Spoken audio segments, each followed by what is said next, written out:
샬롬, 주님의 이름으로 평안을 전합니다. 오늘서부터는 요한계시록 3장을 나누도록 하겠습니다. 요한계시록 2장 3장에는 오늘날 전 세계에 있는 교회들에게 말씀하시는 하나님의 준엄한 경고적 말씀이라 우리가 생각을 하고 말씀을 드려야 할 줄로 믿습니다. 이 3장에는 소아시아 7교회 중에 샤데 교회, 빌라델비아 교회, 라오디아 교회가 소개되어 있으며, 이 라오디아 교회는 칭찬받는 것이 없고 빌라델비아 교회는 책망받는 것이 없으며, 사대 교회는 칭찬과 책망을 받은 교회입니다. 사대 교회는 죽어가는 교회로서 그 옷을 더럽히지 않은 소수의 무리에 대해서 칭찬을 받았고, 극도의 형식주의에 빠져 영적으로 죽은 상태에 대하여 책망을 받았으며, 신앙의 승리자에게는 흰옷을 입을 것과 또 그 이름을 생명책에서 삭제하지 않겠다라는 약속을 받았습니다. 빌라델비아 교회는 적은 능력을 가지고도 말씀을 지키고 주님의 이름을 배반치 않은 것에 대해 칭찬을 받았고, 신앙의 승리자에게는 하나님 성전의 기둥이 되게 하겠다는 것과 하나님의 이름과 새 예루살렘의 이름과 주님의 이름을 그 위에 기록할 것이라는 약속을 받았습니다. 라오디아 교회는 물질적으로는 부유했지만 영적으로는 가난한 교회로서 차지도 않고 덥지도 않은 미온적인 상태와 허영과 자만, 영적 가난으로 인한 수치를 모른다고 책망을 받았으며, 신앙의 승리자에게는 주님의 보좌에 함께 앉게 해주겠다는 약속을 받았습니다. 이 부분, 바로 이 라디오 교회의 그 당시 형편과 처지가 오늘날 우리나라의 이 교회, 특히 물질적으로는 부유하지만 영적으로는 가난한 교회로서 안일 무사 위주로 차지도 않고 덥지도 않은 이런 미온적인 상태, 참 영적으로 가난한 수치를 모르는 이런 오늘날 이 교회에 대해서 하나님이 하시는 말씀으로 우리는 받아들여야만 합니다. 앞의 4교회처럼 본장의 3교회에도 주님이 나타나신 모습이 각각 다르게 나타납니다. 샤데 교회에는 하나님의 7영과 7뼈를 가진 이로, 빌라델비아 교회에는 거룩하고 진실하사 다윗의 열쇠를 가진 이, 곧 열면 닫을 사람이 없고 닫으면 열 사람이 없느니, 라오디아 교회에는 아멘이시오 충성되고 참된 증인이시오 하나님이 창조의 근본이신 이로 나타났다. 자, 그러면 이제 우리가 이 3장 1절부터 한 절 한 절 강해해 보도록 하겠습니다. 1절에 보면은 사대교회의 사자에게 편지하기를, 하나님의 7영과 7뼈를 가진 이가 가라사대, 내가 내 행위를 아노니 내가 살았다 하는 이름은 가졌으나 죽은 자로다 라고 지금 말씀하고 계십니다. 이 샤데는 에베소에서 동쪽으로 약 80km 떨어진 자리에 있습니다. 이 도시는 BC 6세기에 고대에서 가장 강력한 도시 중 하나였으며 리디아 왕국의 수도였습니다. 가장 번창하고 부유했던 도시답게 사치와 부가 극에 달했던 도시로서 이 교회가 세워지게 되었습니다. 샤데 교회가. 이 도시에 세워진 샤데 교회는 언제 누가 세웠는지 문서적으로나 교회사적으로 나타나 있지 않습니다. 단지 2세기에 유명한 성경학자 멜리토가 이곳 감독이 된 이후로 샤데 교회가 세상에 알려지게 되었습니다. 에베소 교회가 사도교회, 서머나 교회가 핍박받는 교회, 버가모 교회가 국가교회, 두아데라 교회가 교황교회를 반영한다면, 사대 교회는 1517년에서 1590년까지 개혁적인 교회를 반영한다고 할 수 있을 것입니다. 샤데라는 이름의 뜻은 도피한 자들이란, 또 붉은 자들이라는 뜻으로, 이 시기에 종교 재판소가 세워지고 수많은 신실한 종들이 피를 흘렸습니다.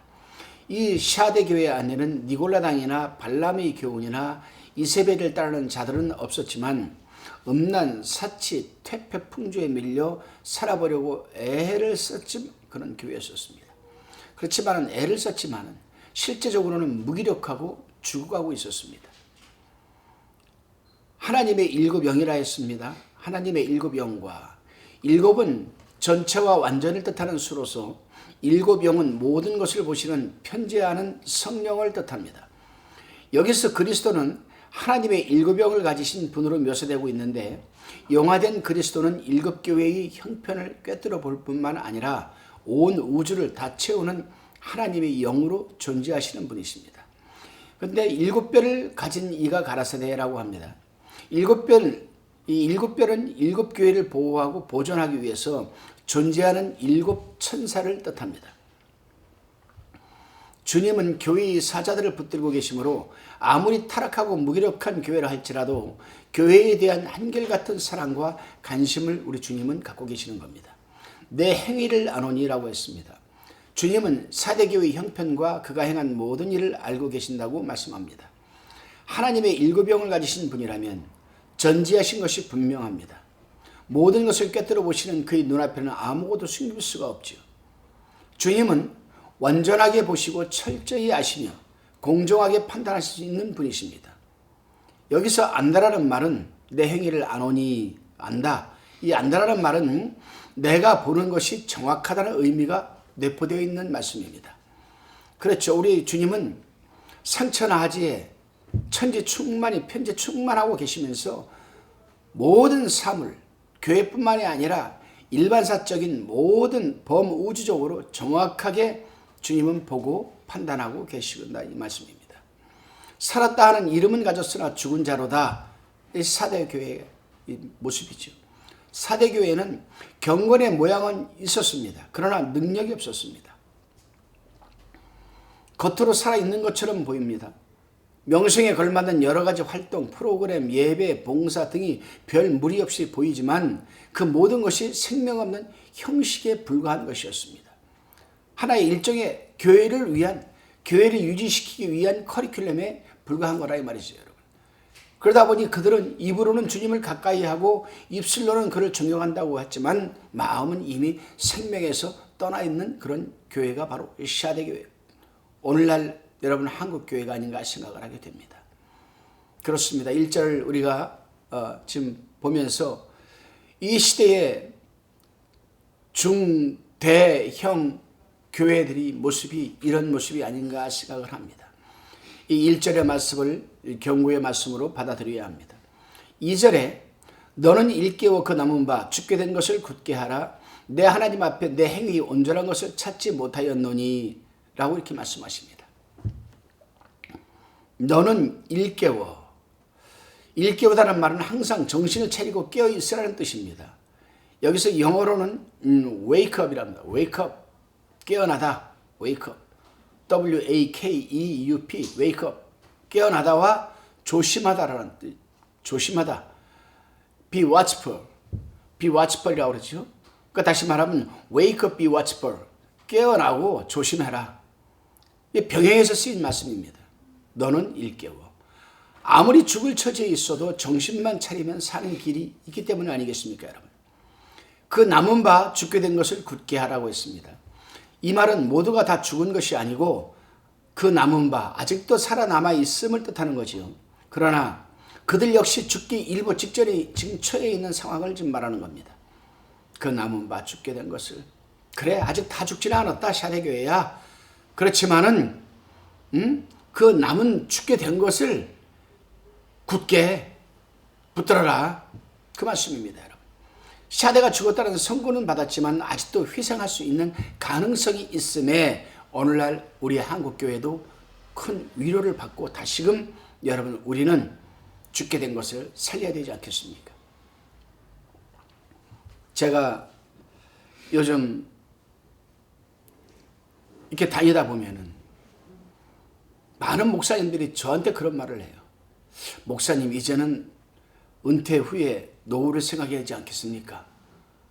교회가 한국교회가 점점 더 어려워져 가고 있는데요. 참 기가 막힌 말을 하고 있는 거예요. 아니에요, 여러분. 우리는 내일 지구에 종말이 온다 할지라도 우리는 신앙의 한 나무의 나무를 심어야 됩니다. 그래요. 그들은 죽음 직전에 있었지만 아직도 그 남은 것을 강하게 할 필요가 있었습니다. 아무리 가사 상태의 교회라 할지라도 여러분, 신앙 양심의 한 구석에는 가책이 있는 겁니다. 이렇게 하면 안 되는데 하는 자각이 있다면 그 잘못된 것을 과감하게 끊어버리고, 고칠 것은 고치고 버릴 것은 버리고 회복시킬 것을 회복시키는, 그것이 바로 그 남은 바 죽게 된 것을 굳게 해야 하는 것이 아닌가 생각을 합니다. 우리 주님께서 그랬습니다. 내 행위 온전한 것을 찾지 못하였노니. 그들의 행위가 하나님 앞에 온전하지 못했다는 것은 외형적인 신앙 고백에만 의존했다는 겁니다. 겉으로는 그럴듯하지만 알맹이가 없는 교회이죠. 속을 채우지 못한 허구의 모습이라 할 수 있습니다. 예수님께서 복음서에서 바리새인과 사두개인들을 꾸짖는 것처럼 여러분, 평토장한 무덤 속에 썩은 시체가 들어있는 격과 똑같은 겁니다. 여러분, 오늘날도 많은 그리스도인들이 상투적이고 습관적이고 기계적이고 통속적으로만 신앙생활을 하는 사람들이 얼마나 많은지 모릅니다. 여러분, 우리가 살아가는 삶 속에서 기도의 여러분, 이 내용은 1년 전이나 1년 후나 똑같아야 됩니까? 달라야 되겠습니까? 우리가 살아가는 삶이 매일매일 여러분 씹은 초마다 환경과 형편이 다르다면 그 기도하는 패턴, 기도하는 내용, 그 모든 기도하는 이 간절함, 모든 것이 거기에 맞춰져야 되지 않겠습니까? 이거는 10년 전에 방언하는 기도가 오늘날 보면은 10년 후나 그 방언 기도가 똑같아요. 이건 뭘 의미하는 겁니까? 패턴도 똑같아요. 이거는 마찬가지입니다. 습관적으로, 기계적으로, 상투적으로, 형식적으로 드리는 기도라 할 수밖에 없지요. 찬양을 해도 감동이 없습니다. 성령의 기름 부음이 없어요. 아멘도 습관적으로 나옵니다. 그래요, 여러분. 속이 비고 내적으로 채워지지 않은 이 공허의 깊이는 외적인 행위로 절대로 여러분 바뀔 수가 없는 겁니다. 기도나 예배, 찬양, 구제, 이 봉사가 진실함과 거룩한 여러분으로 열망으로 채워지지 않았다는 증거죠. 즉 경건의 모양은 있지만 경건의 능력은 상실한 교회, 바로 이 교회가 바로 그런 교회 아니겠느냐 이 말입니다. 여러분. 생명이 없는 형식주의는 하나님 앞에 그 어떤 행위도 인정을 받지 못합니다. 여기서 온전한 것이란 속을 채우는 것을 말합니다. 죽은 교회와 살아있는 교회의 이 차이는 생명이, 성령이 역사하느냐 않느냐 그 차이점입니다. 여러분,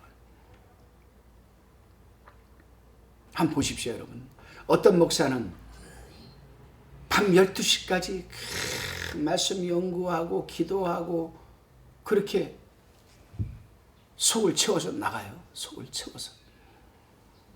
어떤 목사는 그저 일주일 내내 평안하고 안일했다가 설교 말씀 한 150편, 200편 만들어가지고 그거 가지고 한 3년마다 한 번씩 울겨먹는 거예요. 어떤 사람이 속이 차 있는 사람입니까? 어떤 사람이 속이 비어있는 여러분 사람입니까? 전자는 주의 종입니다. 후자는 사꾼이라 할 수가 있는 거죠, 여러분. 형식주의가 이래서 여러분 굉장히 무서운 겁니다. 형식주의라는 이 컨셉 속에는 여러분, 형식주의라는 이 컨셉 속에는 생명이 없는 장르들만 나오게 돼 있어요, 여러분. 그러나